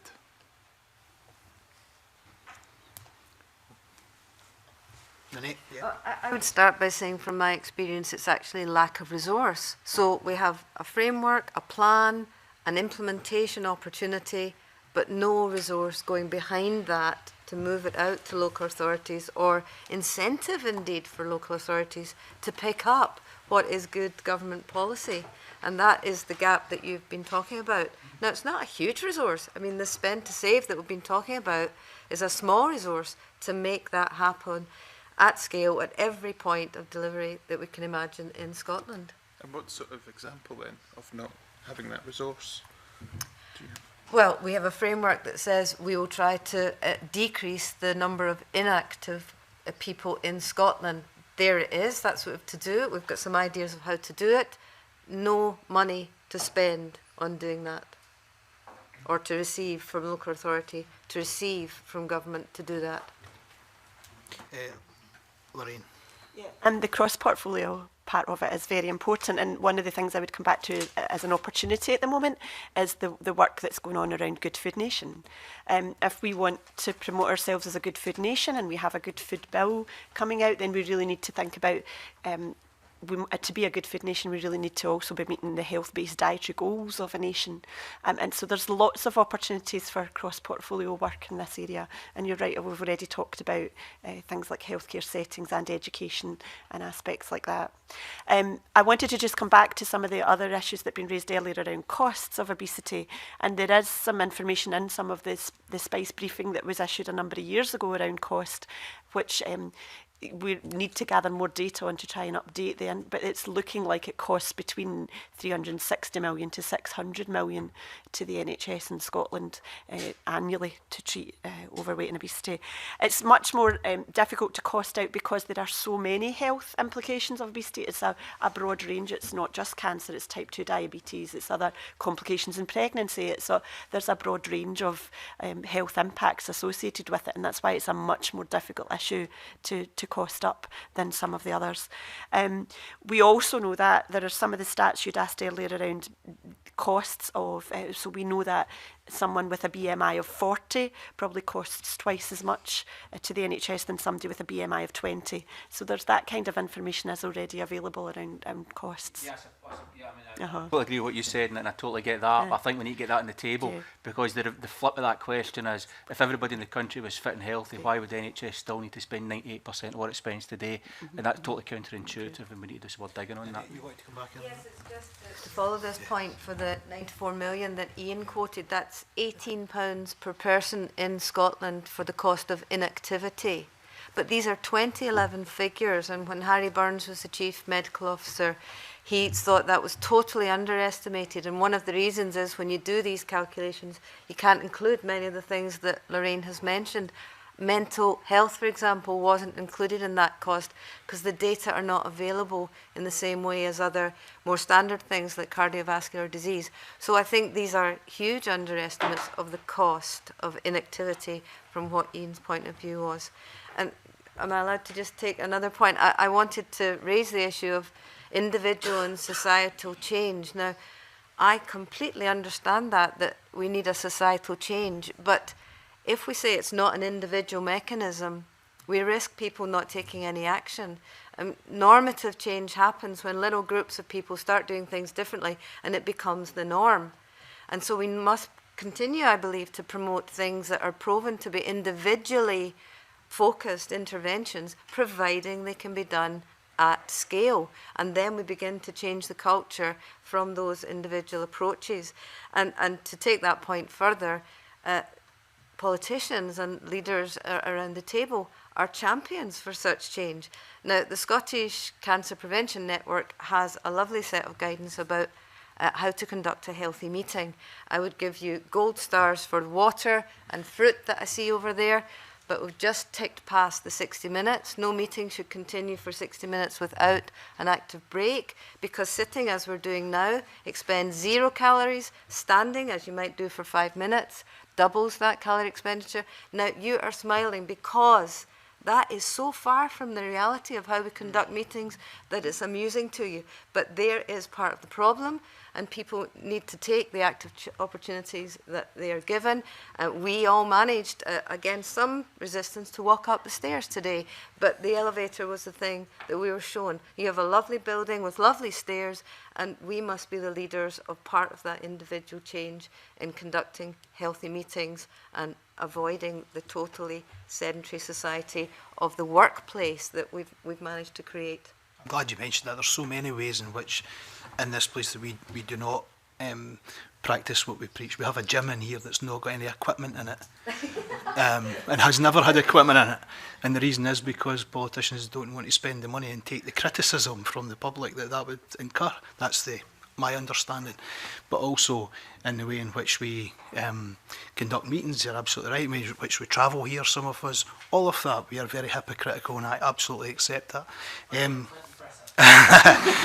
If only. Remember never to use exercise as punishment. Drew. I So I think Nanette's actually picked up on the points I was on. Celia. I agree with what Professor Mitri just said, but I do want to highlight that as long as the environment is against people having healthy diets and being active, showcasing best practice and leading by example is not going to be scaled out, and especially in lower socioeconomic groups, they're just not going to be able to change their behaviors because they're not in a position to do it. But what I really wanted to say is to come back on Miles Brake's point. I think it's a really important issue. How do we work together and make sure that the policies that we make are effective and are enforced? And something that Nourish Scotland has been doing is trying to work with people with lived experience. We do this in the field of food insecurity, but I think in obesity and nutrition, there's a huge potential here as well to talk with people who are struggling to change their diets and see what can help them change the way they eat and change their physical activity patterns. And definitely the Good Food Nation Bill is also a huge opportunity for policymakers to work together with social justice departments, with rural economy and connectivity, with environment and with health, to look at food with really a comprehensive approach and see how we can bring these different issues together and find a good framework, create a good framework that enables us to act and solve this. Their time, what I was going to do just finally is to ask each of you, the participants, just to give us a 10 seconds, your ask of what we should be doing now here with the powers that we have. What could we do? And you've got 10 seconds or so each. Okay, we would ask you to support the need for regulation on issues like price promotions across advertising and marketing, and portion size across the retail and out-of-home sector. I would ask you to implement our existing strategies at scale and with resource. Ian? Sustained long-term investment. Thank you. Claire? We would want to look at a coordinated approach across portfolios to prevent obesity, ensuring that we address inequalities and not widen the gap any further. Linda? So I would just call for a comprehensive strategy that focuses on the individual and society. I talked about the 4 Ps. Those are very much population level interventions, but we also need potentially primary care and other interventions to support individuals. We would ask you to work really hard to make the Good Food Nation Bill a very ambitious piece of legislation that links food, farming and health, and that uses the individual social material framework to look at all these different levels. The BDA would ask you to lead an effective and joined-up approach across the life course and to allocate adequate funding to support the development, implementation, evaluation and research around a national plan. And finally, Drew. Well, I agree with all the points my colleagues have made, but I just want to emphasise a point that Joyce made earlier on about co-producing solutions to this. Too much of what we do is top-down, is doing things to people rather than with people. Second point is to require the public sector to do what it can to reduce the obesogenic environment in places where it's entirely within their control. Okay, thank you all very much. That was very interesting this morning, and thanks for attending. Can I suspend briefly till we change the panel, please?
We've got the Minister here for.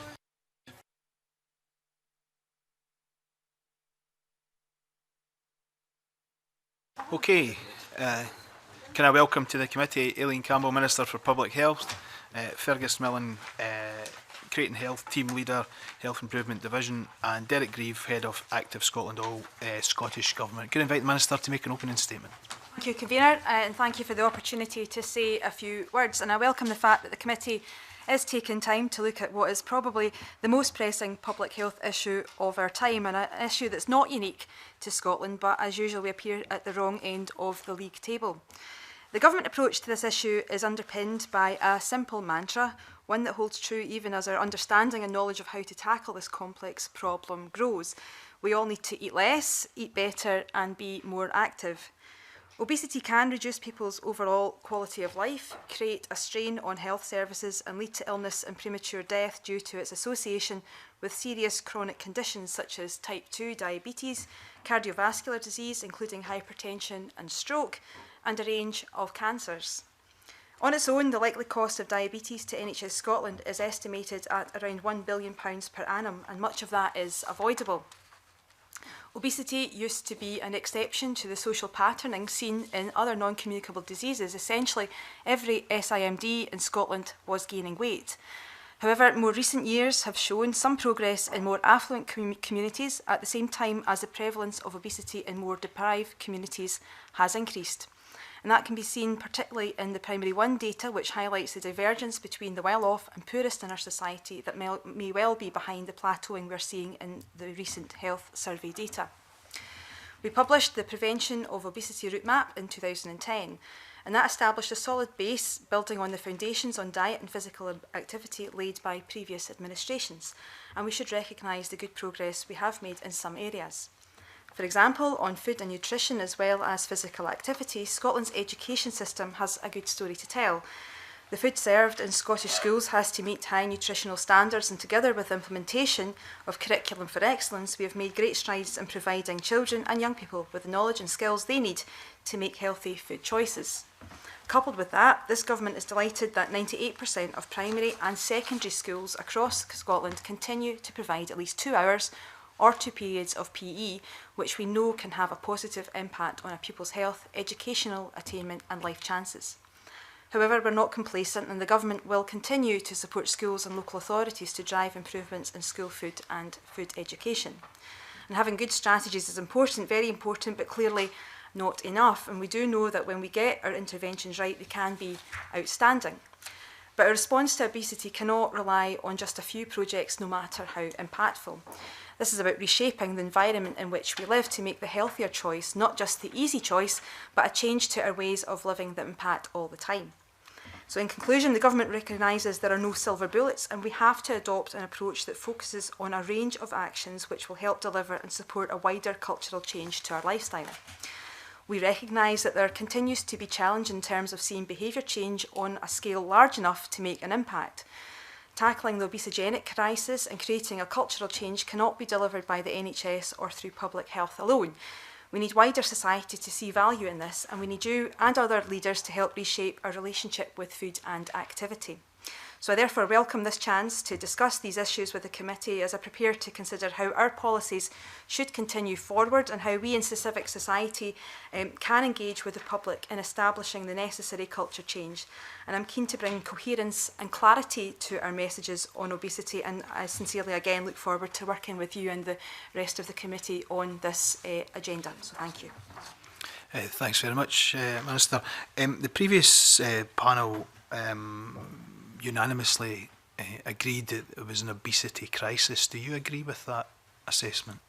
I think, when as I outlined in my opening remarks, the cost in terms of, diabetes alone shows how much of a challenge and how much of a problem that persists in Scotland, and that's despite, as I think some of your the previous panel suggested, that's despite having a number of the policies in place to try and tackle that. So absolutely, the scale of the problem that we face in Scotland is significant, and we need to redouble our efforts in which we try and tackle that, not just for the here and now in terms of the health benefits tackling obesity will create, but also in the preventative sense that it allows us to stop the impact that it's having on our health service and on public services more generally. So yeah, absolutely, there is a significant problem which Scotland has to face. I'm asking not in any effort to embarrass you or anything like that, but I think if we all accept that there is a crisis, then that gets us to a starting point where we're all recognising the seriousness of it. Do you think that's an unfair word to use, or is it accurate to reflect what you think? Again, I'm not trying to deflect away from the seriousness of this. I think what we have in Scotland is a realisation across a number of different areas now, a number of different professions, a number of different disciplines, that this is something that we need to refocus and refresh, and that's why we've committed to looking at the obesity and refreshing that strategy next year, and that's why we're pleased that the committee is looking at this, and the range of people you had speaking earlier on will input into our thinking as we take that forward. I think, as others have said, then this problem is significant in Scotland. The seriousness of it is huge, and we need to, I think, though, also be mindful of our language as well, because of the sensitivities around some of that as well, in which people and how people feel. So I think your panel earlier decided that it was a crisis. I think we all agree on that the problem is significant in Scotland, and we need to refocus, refresh our approach, making sure that we bring together not just leaders in yourselves as the committee, but also civic society as well, to make sure that we focus and face the same way in Scotland, recognising that Scotland has to unpick generations now of overeating, less activity, and choices that are less healthy. Alex. Thank you, Convener. Good morning, Minister. Obviously, before you took this brief, you were the Minister for Children and Young People, and we did a lot of work together over a number of years in that regard. I'm very glad about that, because actually I think a lot of this agenda is about children and about prevention, early intervention. The last panel we heard quite a lot about, first of all, place and promotion, and in terms of place, lack of availability, particularly in deprived communities, of access to fresh and nutritional ingredients and products, but also advertising, that in a lot of our advertising is targeted at our younger generations. Now, obviously, this Parliament is not entirely in control of advertising agenda, but there are things we can do. I just wonder if you would sketch out for us where you're coming from in terms of what you think we can do in this Parliament to reduce the exposure of our young people to marketing and promotions within our supermarkets and peer pressure and the rest of it.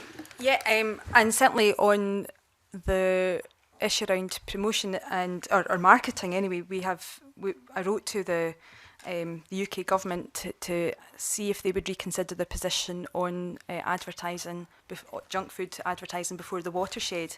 I think we've yet to get a response to that request, and if they don't reconsider it, we'd like to open up discussions around whether or not those powers could come to us. But I think the point that you make is a good one, and I think this chimes nicely with our refocus and our refresh on the obesity strategy, because it will give us a chance and an opportunity in that more broader sense to look at ways in which we can take a lead.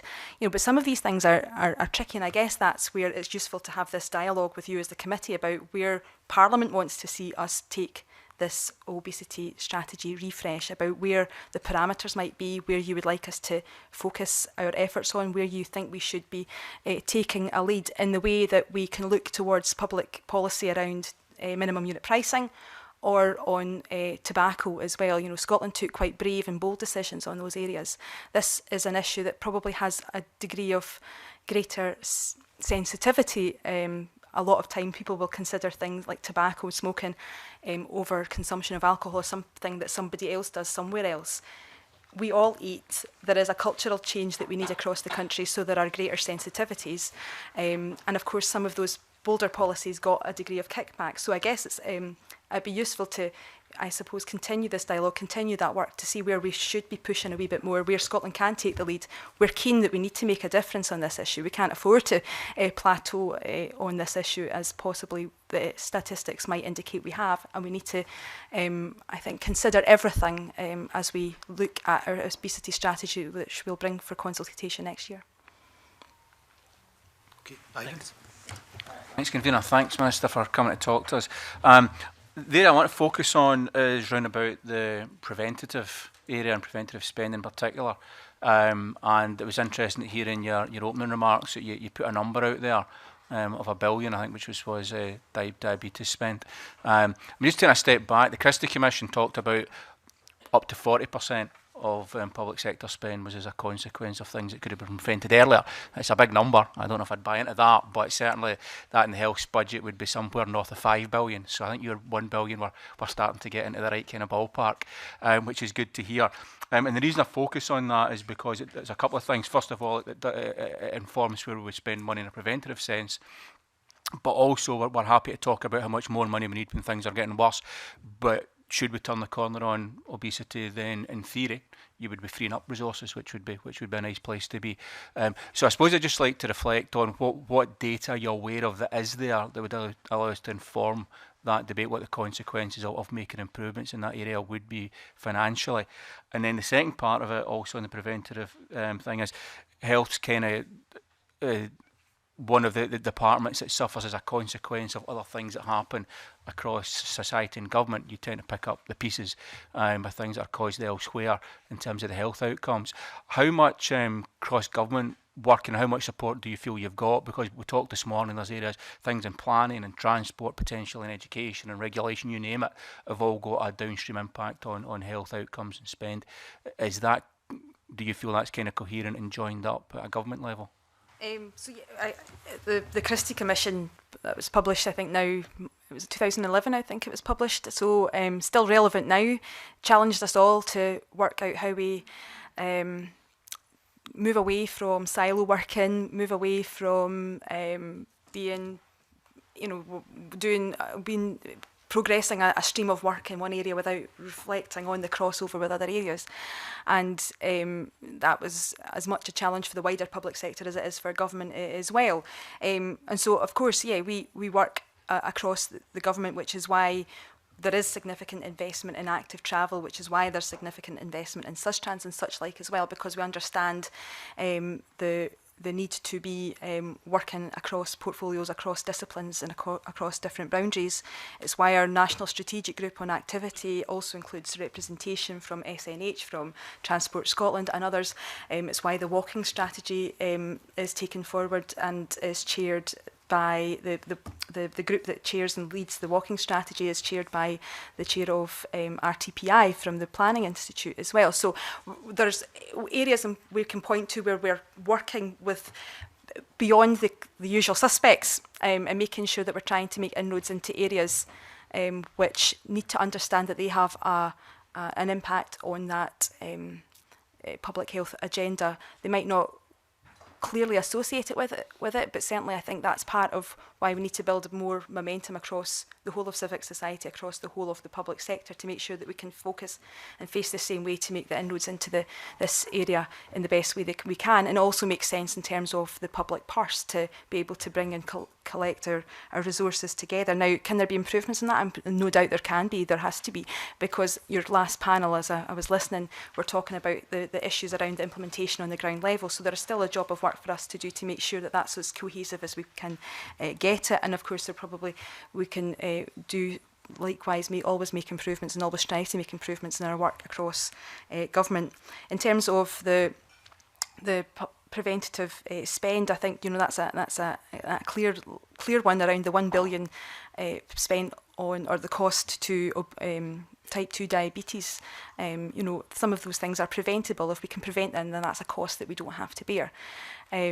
But at the same time, preventative spend is always probably more easy to say than it is to kind of shift that focus, shift that tank around to ensure that that's what we are doing, because we're still having to deal with the fact that people now need to be helped to cope with their conditions. So Christie Commission is as relevant now as it's ever been. We need to be more disciplined in our focus, I think, and we need to ensure that we use this opportunity and the refresh of the obesity strategy to make sure that we bring together across a number of disciplines to ensure that we get the impact that we want and that we seek. Thanks. Minister, in your opening statement, you acknowledge the fact that there is a clear link between obesity and deprivation, particularly obviously amongst women and children. If we just look at one example, around fuel poverty, if somebody can't afford to pay their gas bills, can't afford to pay their electricity bills, then obviously they can't afford to cook or prepare a healthy meal. So why do you think the existing strategy has failed to make inroads when it comes to tackling obesity, particularly in areas where we have the most deprivation?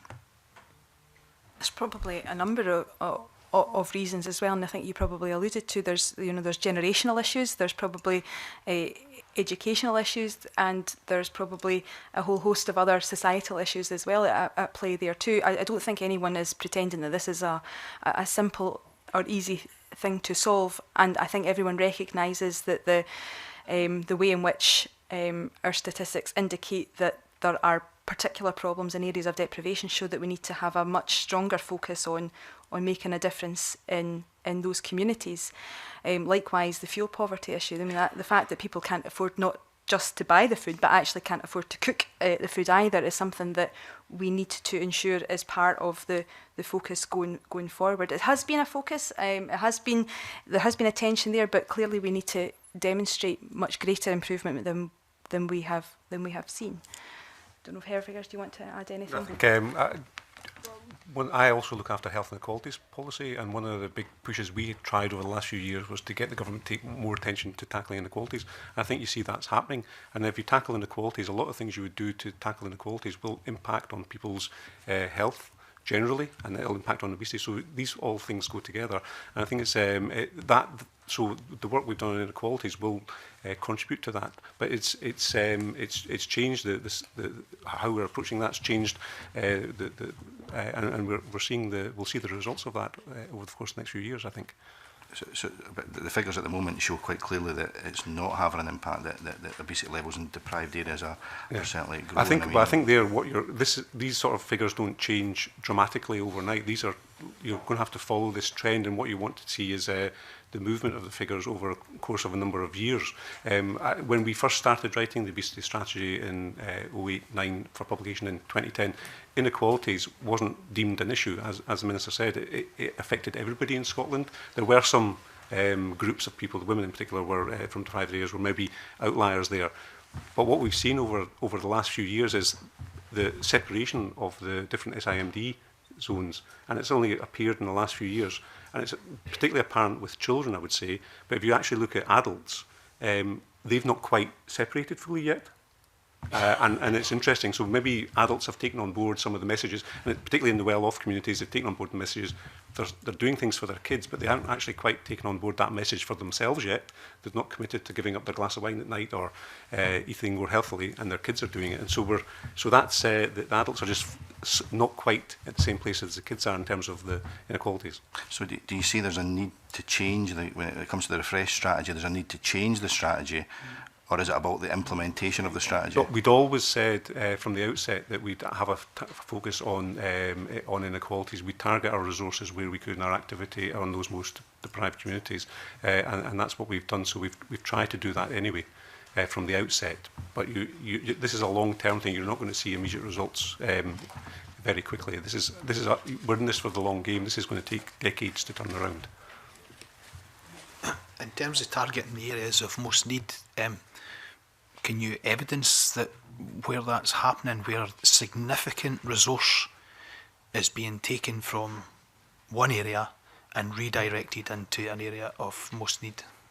I can't give you that myself, because the resources will go out to the health boards and out to the local authorities, and they'll be diverting those resources. But we have, policies that are continuing to make an improvement across the piece. Primary 1 to 3 now have free school meals, a nutritious meal. The nutrition value of those meals is as good as it has been. We have a number of areas of work around what we're trying to do in terms of encouraging activity as well, and that's around making sure that that's accessible for our areas of most that suffer most deprivation. But we also have to realise as well, as I think your previous panel noted, that the areas of deprivation are far more susceptible to some of the more difficult decisions that they're having to make around making their income go further, around choosing or being unnecessarily forced down a path where they sometimes take the unhealthy option. So we have to make sure that in this refocus and the refresh that we do tackle inequalities, and that we understand the choices that families are having to make, find ways in which we can help them. The investment we're making around some of the allowing more deprived areas to have access to fresher, healthier food has seen investment from the government as well. So these are issues that we've got policies in place, we've invested in them, and we need to build upon that to make the difference that I think we all seek. Do you want to come back in? Maybe a very good example is Football Fans in Training, which is obviously focused in on the football clubs, and we've asked them from the outset to focus on people within their fan base from the more deprived areas, which they're often drawn from. And so that's a very specific example of where we're actually picking up people from that particular area, and it's a very successful project. We may come back to that. Alison? Thank you for joining us this morning. You'll be very well aware that Scotland has the worst weight outcomes of all UK nations, so I very much welcome the Minister's statement that this is a most pressing public health issue. But I think it's fair to say our previous panel would agree that it doesn't feel like a national priority at the moment. I mean, Dr. Drew Walker pointed out that this is entirely preventable, but it's costing the NHS hundreds of millions each year. So I would like to ask how, and Professor Nanette Moutry made the point as well, that we have lots of fantastic policy that we're simply failing to implement and we're not investing in it. So I'd kind of like to understand what is going to change. I mean, we saw the complete removal of funding for Jog Scotland. We know that last year only 1.2% of journeys in Scotland were made by bike. We have a vision for that to be 10% by 2020. And the Minister spoke of significant investment in active travel. But I'd also like to ask the Minister if, talking about a cross-cutting portfolio, will you be speaking to Humza Yousaf and perhaps suggesting that he invests more than, well, he currently invests less than 2% of a very big transport budget in walking and cycling? Are those the kind of changes that we can expect to be put in place while we wait on the refresh?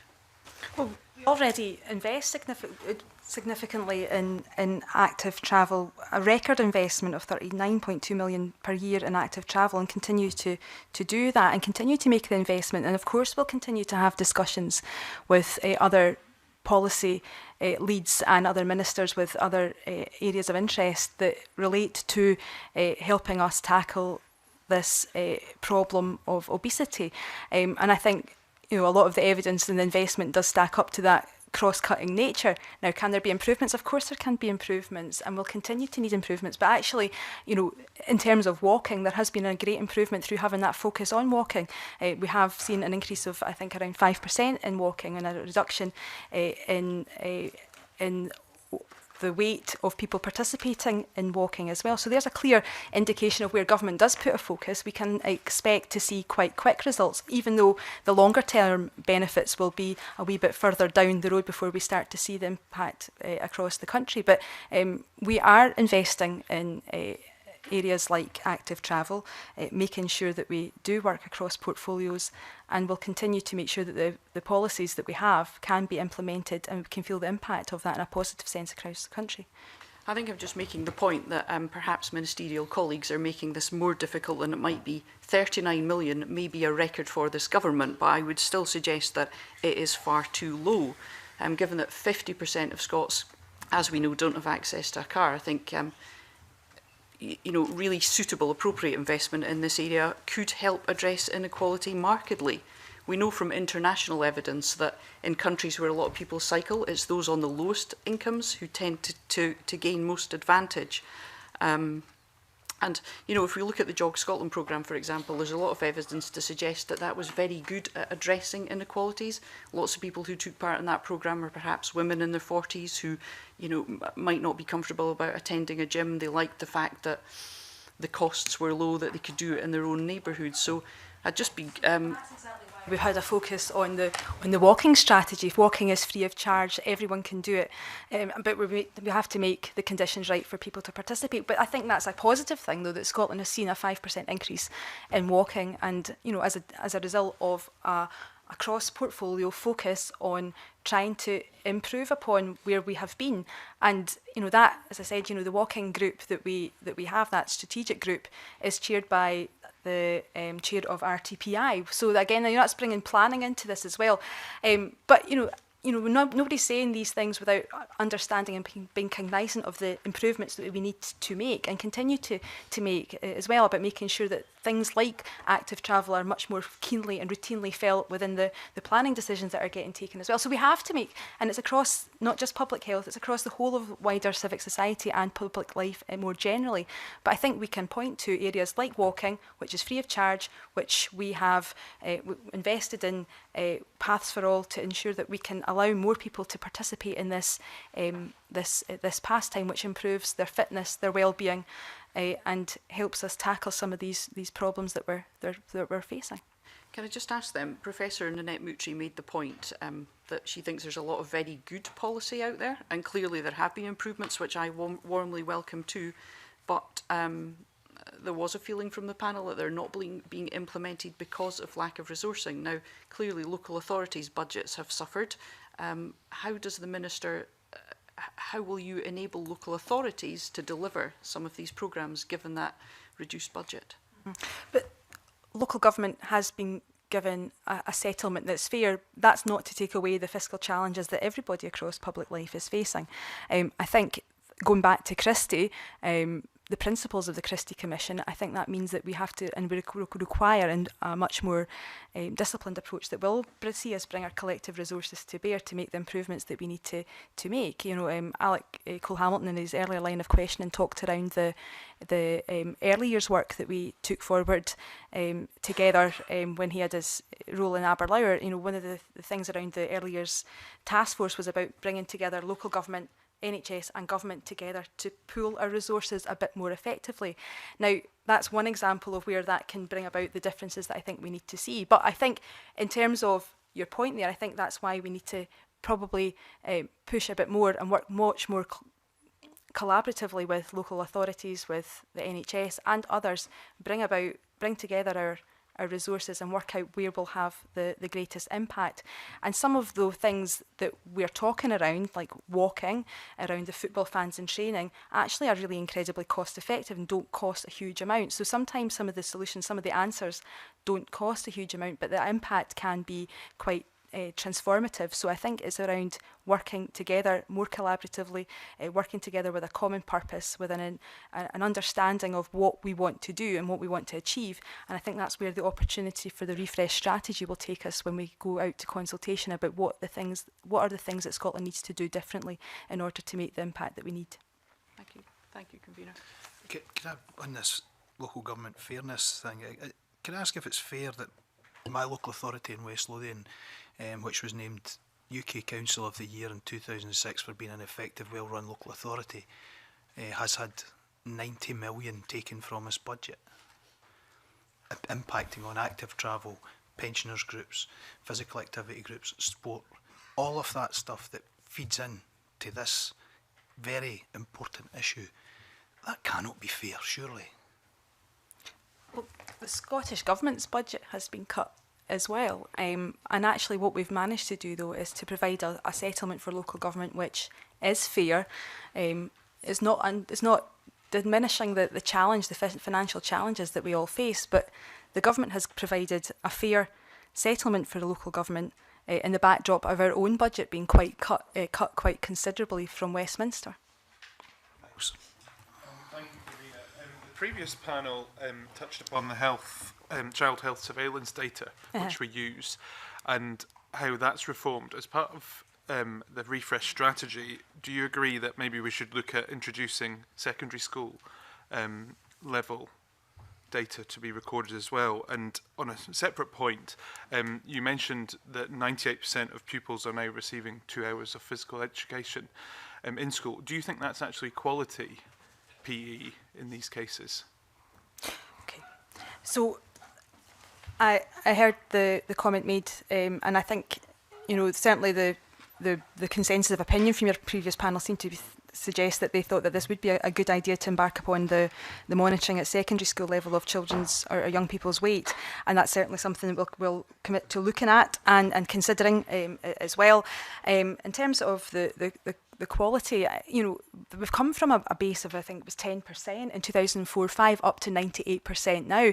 And, you know, that's a huge and significant increase that I don't think we should take away from. And, you know, this has been work in progress between our active schools with Sport Scotland and the Scottish Government. And, you know, the quality, I believe, is there. Derek, do you want to? Apologies for mentioning that in rolling out and increasing the delivery of the PE target, Education Scotland colleagues worked very closely with schools. So as well as increasing the volume, there's been a lot of work both within schools and indeed across schools to ensure that quality is driven up as well. Richard. Thank you very much, Convener. Morning, Minister. You said earlier that the public accepted basically several laws that the government's brought in over the last couple of years, are one of which is still ongoing, minimum pricing, smoking, etc.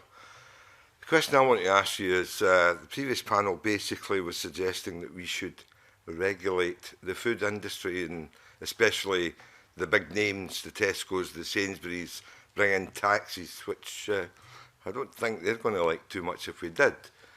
What's your view? Should we regulate or educate people in regards to this, if you want to call it, as some people are, this crisis? Well, I certainly think we should educate.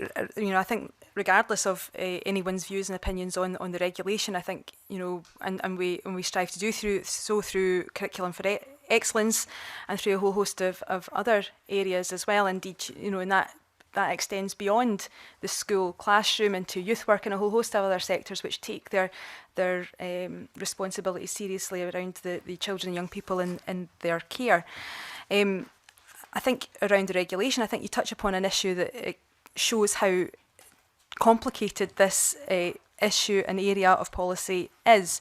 I think when you look at the minimum unit pricing, when that was something that wasn't supported necessarily wholly by some elements of the industry, I think it shows the trickiness in trying to move forward in these areas. So what I think we need to do, I think, is, and what I think the strategy refocus and refresh will allow us to do, is to have that wider debate about where civic society wants to push us. Where does the committee want us to go? What are your thoughts as leaders within your own parties and within your own communities as well? What are the areas that you think government should be looking at as we try to find solutions and find ways to solve this problem that is significant to Scotland and is costing our public services a significant amount of money? I certainly think, you know, as a starter, we should be looking at the ensuring that the junk food advertising is not being exposed to children before the watershed. I think that would be something that would be quite straightforward, has been called for by not just us in the Scottish Government, but our counterparts in other areas of the UK and other health professionals across the UK as well. So I think, you know, I would hope that the UK Government can reconsider this and that we can make progress on that.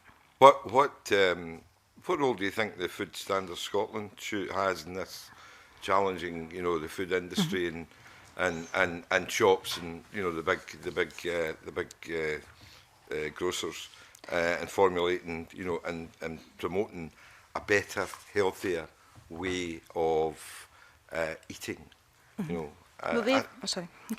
Well, they have a national leadership role as well, a role to provide authoritative sources of advice and evidence, and to work with other partners about trying to ensure that there is clear guidance around people's approaches to purchasing, or people's approaches to food more generally, and they're also well placed through that separate role, a separate kind of position that they have to government to provide challenge to industry as well. So they have an important role to play. If you allow me, Convener, one last question. Well, they're talking about the sugar tax and drinks, etc. What do you think about a levy on unhealthy foods?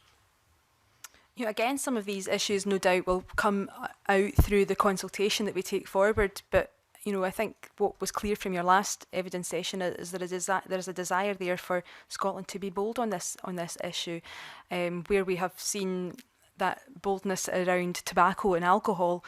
We've seen the health benefits come through as well. So you know, this is an opportunity, I think, to really flush out what things people think that we should be doing, where we need to increase our efforts, what more we need to do, how do we properly implement some good policies that we have there in place. But also we have to work and be mindful of some of the sensitivities that exist there, and it's not going to be an easy area or an easy journey to embark upon. But I think, you know, the consultation gives us a chance to really talk openly about what tools we have, what tools can make a difference, and how we choose to proceed forward in trying to cope and deal with this issue that Scotland has around obesity. Thank you. Claire, then Alex. Thank you, Convener, and thank you, Minister, for joining us this morning. And we heard from the earlier panel their concern round about price promotion on some of these higher sugar, higher calorie foods. And I was quite staggered with some of the figures in the cancer research paper. 53% of regular soft drinks were purchased as a result of price promotion. I wonder if the Minister could perhaps give us our thoughts on price promotion here. We've, at the Scottish Government, looked at price promotion particularly with alcohol and multi-buys, and perhaps this would be something that they would give some consideration to with regards to sugary drinks, high sugar and high fat, dense calorie foods. Yeah, absolutely. We'll consider that as part of the strategy and the consultation that we'll embark upon as well. I think, you know, even seeing the talk of the sugar levy as well has beginning to see some change behaviour from industry. I think Tesco are starting to reformulate Lucozade, I think from memory, as well as another example. So there's already changes in industry at the moment through the notion of the sugar levy. So absolutely we'll consider that as part of the refreshed on the strategy. Thank you. Alex. Convener, I'd like to draw on Miles Briggs' question, and again you might want to reflect on your experiences as Minister for Children and Young People in your answer on this as well. I think it's fair to say that the SNP are to be applauded for what's happened in PE, and that draws cross-party support in terms of the 98% now getting the 2 hours a week. But I think whilst this government has given with one hand, it is arguably taken away with the other in terms of the decline in access to youth work that children and young people have. So for those crucial times out of school hours, the access to physical activity, things like, you know, the decline of the community education department at Strathclyde University means we're not churning out qualified youth workers in the way that we were anymore. And still we have this repeated barrier across our communities where brilliant facilities are inaccessible on weekends due to being tied up with other kind of sporting and clubs events, or they're just financially prohibitive. What steps will your government take to mitigate that and to promote and boost access to youth work? Okay, well we have, in terms of youth work, we have, I think Scotland takes a lead in comparison to many other parts of the UK around our approach to youth work and our strategy, our youth work strategy, and participation in a number of different, from memory, the uniform groups, for instance, is going up. As ever, when things around youth work, the problem is trying to always entice volunteers to come forward as well, so that they can provide those opportunities too. But we have to do what we can to ensure that continues, and we have, I think, quite a good story to tell around youth work.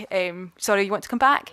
I absolutely agree. We've got a really shiny strategy about youth work, but unfortunately with the cuts to local government, we're seeing paid youth workers laid off, we're seeing diminished access rolling, we had a really good meeting in Muirhouse community in my constituency last week with a number of youth work providers, all of whom are uncertain as to whether they will still have contracts this time next year because of local government financial uncertainty. Now, I admit that's a decision that's taken at a local level, but that's about funding priorities from this government as well. So whilst the strategy is brilliant, the delivery on the ground isn't meeting that. We can point to increased participation in amongst some of the youth work organisations as well, and we do have a good strategy in place, and we have seen great improvements in youth work as well. The youth awards, participation in youth awards as well has gone up exponentially as well, which is accredited across by the SQA. And we also have in this portfolio we have the Active Schools Network as well, which is providing greater opportunity for young people in a community sense as well. Also, we met and exceeded our target for community hubs, which has been taken forward by Sports Scotland as well. And as they move forward in terms of trying to further increase the number of community sports hubs, we'll be looking at ways in which we can look to areas of increased deprivation around how we can enhance and increase the opportunities that young people have to participate in sport and participate in activity more generally as well. We have some of the best facilities that we've ever had across the country. Now we have to make sure that we're breaking down those barriers to ensure that everybody gets an opportunity to use them. But I think, around youth work, we have a good story to tell. In our Active Schools Network, we have another equally positive story to tell as well, which has been I think also enhanced by the community hubs, which have seen a significant investment from Sports Scotland and the Scottish Government to ensure that young people in areas across the country have access to a variety of different sports of their choice. Marie. Thank you. I was struck when we were looking at the evidence that was submitted that there is probably slightly different strategies required in terms of preventing obesity and in terms of tackling obesity. So when it comes to actually treating the obesity and overweight problem that we have at the moment, more significant is reducing the number of calories that people eat, so affecting the diet rather than the level of activity. So I accept that physical activity can be part of the treatment strategy, but much more significant and much more bang for our buck in terms of affecting policy would be tackling what we're actually eating.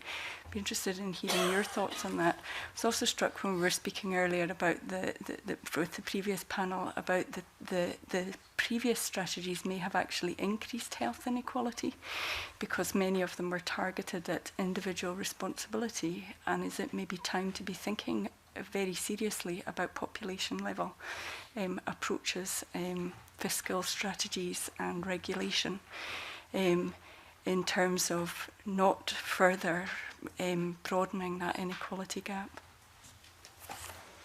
I think physical activity has to be part of our approach, and I know that there are lots of different views and opinions, but I think as well the wider benefits that physical activity provides around mental health, general well-being, and also, and while a lot of the focus can be around young people and girls, there's also the older cohort as well, around the necessity for older people to be active as well. Helps with falls prevention, helps with their muscle tone, and a whole host of other things. So there's that's a bit of work that we're continuing to do with the care inspector and others around care homes as well. So there's bits of work happening in other parts of the age groups that we need to have a focus and attention on. So I think absolutely, for me, physical activity has to be part of our approach, as well as looking at what people eat, because actually physical activity in itself is not going to be enough to outdo the calorie intake that people are consuming. And you're right as well around some of the issues around there being good policies and good pockets of practice in different places. How do we scale that up? So that has to be part of our approach as well, about how we make that population level change. But again, going back to the walking, that 5% increase as well, that's through a lot of collaborative work, a lot of focus on an issue in an area that we know we can make a difference. And then we've seen that difference happen quite quickly. So while some of the benefits are going to be felt longer term, we can make inroads and have some quick wins, and that short, medium and longer term, those goals we will need to be how we move forward with the strategy refocus. So you said you wanted to hear the committee's views on how we take this forward. I'd be also keen to hear your views on that. If we look at the issue of smoking and alcohol, governments took, I think, brave and bold decisions, taking on vested interests in order to move that agenda on. I think in order to really get into this and start to make impact, we need to take on some of those vested interests again. Now, some of the issues you mentioned lie with the UK government, but there are issues lying with the powers in this Parliament. So what I'm really asking is, your view as to whether, or what you would say to my question, which is, are you going to take on those vested interests with the powers that you have here in order to make a real impact on some of the issues that we've been discussing this morning, and continue to lobby elsewhere where that's required? I think that's why the obesity strategy moving forward is going, the opportunity that we have to have that dialogue and that consultation in the run-up to this strategy is so important, because I guess that will allow us to look for ways in which we can be innovative and bold and make the differences that we seek to bring about.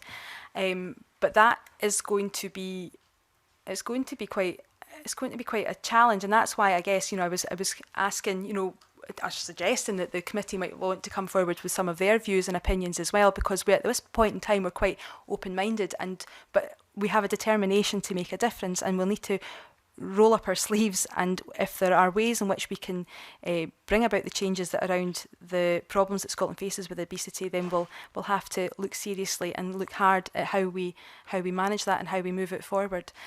But this, the areas around minimum unit pricing, that was the whole Parliament came behind some of those bold decisions and bold moves, and I think that's where we need to be as well, and be mindful that this isn't just about winning hearts and minds here in the Parliament, but this is about the wider society as well, and the sensitivities around looking at bulk buys, looking at the price, and some of these things are going to be quite difficult and challenging topics, but we have, I think, a collective determination to make the improvements that we need to see in Scotland, and that the public purse is feeling and facing at the moment. So I think the opportunity lies around the consultation and the strategy, and gives us a chance to raise the dialogue and raise the debate around what we do as a country and how we approach and how we respond to the problems that Scotland is facing. Okay, do you want to make any final point? Nope. Okay, thank you very much for your attendance this morning. Appreciate that. And we'll suspend briefly. Thank you. Oh no, sorry, we're now going to private session. Sorry. Forgot.